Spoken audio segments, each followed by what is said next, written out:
लद्दाख में भारत और चीन के बीच तनाव जारी है। दोनों देश इसे बातचीत के जरिए हल करने की कोशिश कर रहे हैं, लेकिन इस बीच चीन ने अपने इलाके में सैन्य गतिविधियां तेज कर दी हैं। चीनी सेना भारी वाहनों से तोप और दूसरे हथियार जमा कर रही है, जहां से इन्हें कुछ ही घंटों में भारतीय सीमा पर लाया जा सकता है। चीन की ये हरकत इसलिए शक पैदा करती है क्योंकि इसी दौरान बटालियन और ब्रिगेड लेवल पर सैन्य ऑफिसर्स बातचीत कर रहे हैं। अब तक चीन के सैनिक विवाद वाली जगहों से लौटे नहीं हैं, लिहाजा भारतीय सैनिक भी यहां मुस्तैदी से मोर्चा संभाले हुए हैं। भारत ने भी उनकी बराबरी के सैनिक और युद्ध सामग्री जुटा ली है। क्यों बेनतीजा हो रही है बातचीत?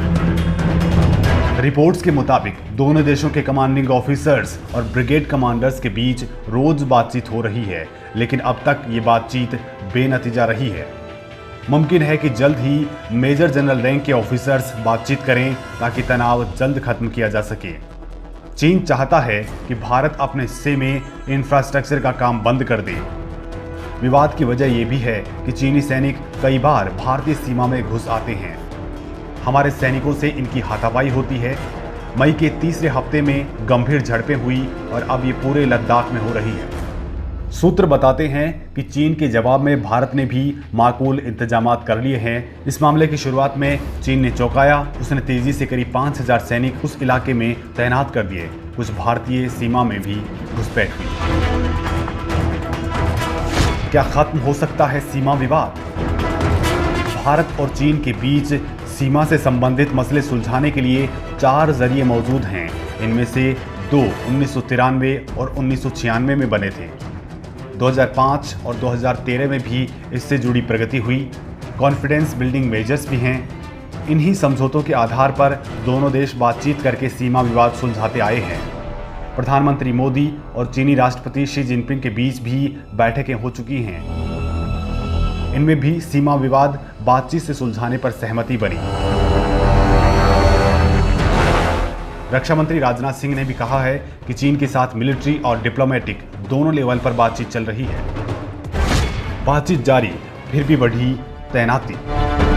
दोनों देशों की सेनाएं अपने युद्ध की क्षमता उस समय में बढ़ा रही हैं जब दोनों देशों के बीच सैन्य और कूटनीति के स्तर पर बातचीत से झगड़ा सुलझाने की कोशिश हो रही है।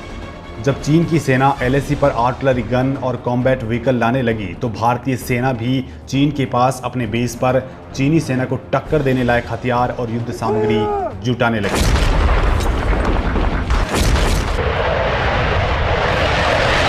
भारतीय वायुसेना इस इलाके में लगातार सर्विलांस कर रही है। क्या है चीन की तैयारी?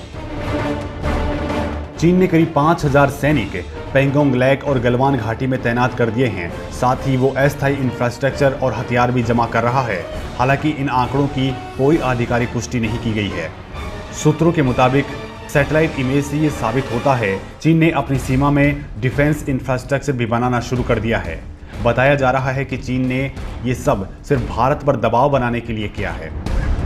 पूर्वी लद्दाख में चीनी सेना के क्लास A व्हीकल्स देखे जा रहे हैं। ये इलाका LAC के करीब है। भारतीय सीमा से 25 से 30 किलोमीटर दूर चीनी सेना की गाड़ियां हैं। इनमें हथियार हैं। हालात बिगड़ने पर ये चंद घंटों में मोर्चे पर पहुंच सकते हैं। ऐसा लगता है कि चीन बातचीत का बहाना बनाकर सैन्य तैयारियां मजबूत कर रहा है। भारत की क्या है तैयारी?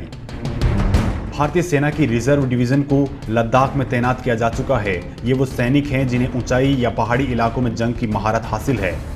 शुरुआत में महामारी की वजह से कुछ दिक्कतें थी, लेकिन अब एयरक्राफ्ट्स और सड़क के जरिए फौज भेज दी गई है। भारत शांति तो चाहता है, लेकिन अपनी सीमा में किसी प्रकार की दखलंदाजी बर्दाश्त नहीं करता। भारतीय सेना अपने बेस पर हथियार, टैंक और जंग में इस्तेमाल की जाने वाली अन्य भारी वाहन ला रही है। साथ ही LAC पर आर्टिलरी गन भी तैनात की जा रही हैं। भारतीय सेना के मुताबिक वो चीन के हथकंडों से अच्छी तरह से वाकिफ है। भारतीय सेना इस बात पर अड़ी हुई है कि सीमा पर जब तक स्थिति सामान्य नहीं हो जाती वो पीछे हटने वाली नहीं है।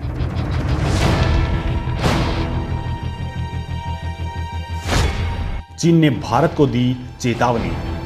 चीन ने भारत को खुली धमकी देते हुए कहा है उसे चीन अमेरिका विवाद से दूर रहना चाहिए। चीन ने भारत को सतर्क रहने की सलाह देते हुए कहा है कि इसमें दखल देने से उसका बड़ा नुकसान होने वाला है। चीनी सरकारी मीडिया ग्लोबल टाइम्स में छपे एक लेख के मुताबिक चीन ने कहा है कि कुछ ऐसी शक्तियां हैं जो भारत सरकार को इस कोल्ड वॉर में एक पक्ष के समर्थन में खड़ा करने के लिए कह रही हैं, जिससे इस स्थिति का वो लोग फायदा भी उठा सकते हैं। ऐसी शक्तियां भारत सरकार के आधिकारिक स्टैंड से संबंध नहीं रखती हैं और चीन के बारे में गलत सूचनाएं और अफवाह फैला रही हैं। अगर स्पष्ट कहा जाए तो चीन अमेरिका विवाद में भारत का फायदा कम लेकिन नुकसान ज्यादा हो सकता है। विकसित देशों के समूह G7 में भारत को शामिल करने के संकेतों के बाद अमेरिका ने रविवार को कहा है कि चीनी सैन्य क्षमता से उत्पन्न खतरों के मद्देनजर अमेरिका भारत समेत दुनिया के कई मुल्कों के साथ साझेदारी कर सकता है।